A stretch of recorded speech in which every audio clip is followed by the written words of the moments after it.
दोस्तों आज हम बात करने वाले हैं सनातन धर्म में मंत्रों का विशेष महत्व क्यों है।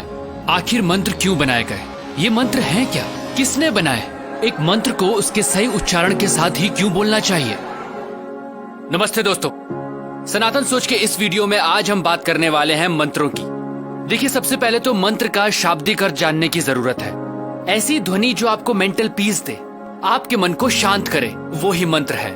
हमारे शास्त्रों में कहा गया है मना तार्यति इति मंत्र, यानी मन को तारने वाली ध्वनि ही मंत्र है। दोस्तों, सनातन धर्म में मंत्र जपना हजारों सालों से चला आ रहा है। वो ऋग्वेद के तीसरे मंडला के 62 सूक्त का गायत्री मंत्र हो, जो ऐसी वाइब्रेशंस पैदा करता है कि इंसान के साथ साथ सभी पेड़ पौधों और जानवरों के लिए भी लाभदायक है।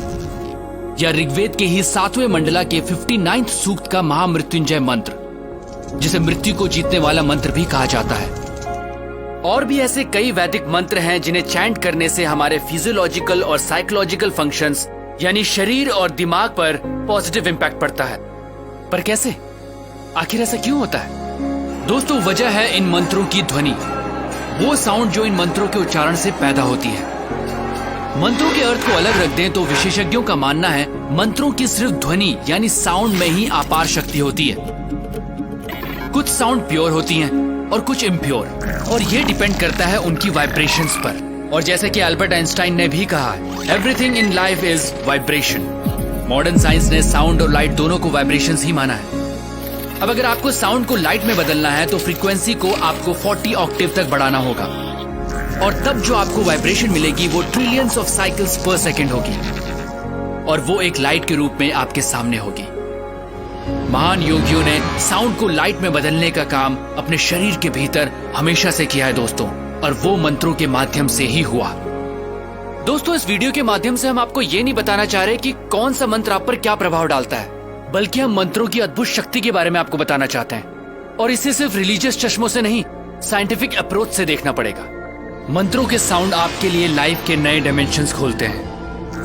ये ऐसी साइंस है जिसमें आप साउंड की मदद से अपने आसपास और अपने अंदर एक खास एटमॉस्फेयर बनाते हैं, जिससे आपका माइंड एक्टिवेट होता है। लगातार मंत्रों की चैंटिंग से न सिर्फ फोकस बेटर होता है, बल्कि मेमोरी और अटेंशन भी बढ़ता है, क्योंकि मंत्र आपके ब्रेन सेल्स एक्टिवेट करने में हेल्पफुल साबित होते हैं। अगर मंत्रों को सही उच्चारण, सही फ्रीक्वेंसी के साथ बोला जाता है तो न सिर्फ ब्रेन को प्रॉपर ऑक्सीजन पहुंचती है, बल्कि ब्लड प्रेशर भी कंट्रोल में आ सकता है। और ये भी साबित हुआ है कि खास मंत्रों को चैंट करने से ब्रेन का लेफ्ट और राइट हेमिस्फेयर सिंक्रोनाइज होता है। आम की बात करें तो इसे ओरिजिनल साउंड ऑफ क्रिएशन भी कहा जाता है। ऐसा माना जाता है कि हजारों साल पहले जब ध्यान लगाने वाले तपस्वियों और ऋषियों ने गहरी ध्यान की प्रक्रिया के दौरान जो साउंड सुनी थी वो आम की ही थी। और फिर आम तो सनातन धर्म का प्रतीक ही बन गया, क्योंकि सनातन धर्म में इंसान हमेशा से तपस्या और ध्यान लगाकर स्वयं की उत्पत्ति और अंत की खोज में अपना जीवन जीता आया है। दोस्तों, आपने कई योगियों और तपस्वियों को सिर्फ हमिंग पे मेडिटेशन करते देखा होगा, वही हमिंग साउंड जो आम बोलते समय सबसे आखिर में निकलती है। दोस्तों, साइंटिफिक रिसर्च में यह भी साबित हुआ है कि सिर्फ हमिंग से, जी हाँ, सिर्फ हमिंग से आपकी बॉडी में नाइट्रिक ऑक्साइड का प्रोडक्शन बढ़ जाता है।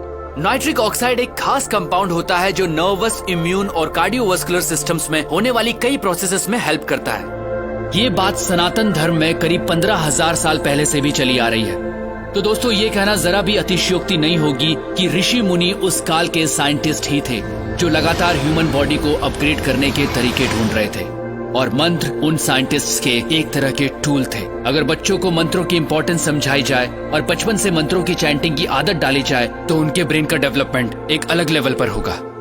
दोस्तों, यही तो सनातन धर्म है, ऐसे तौर तरीके जिन्होंने इंसान का जीवन जीने का तरीका बदला। सनातन सोच के माध्यम से हम आपको वही मशाल थमाना चाहते हैं जिसे हजारों साल पहले हमारे पूर्वजों ने प्रज्वलित किया था। क्योंकि दोस्तों, हमें लगता है वर्तमान में सनातन सोच की आवश्यकता है, क्योंकि यही हमारा भूत है और यही भविष्य। मैं हूं अमित ड्योंडी, प्रणाम।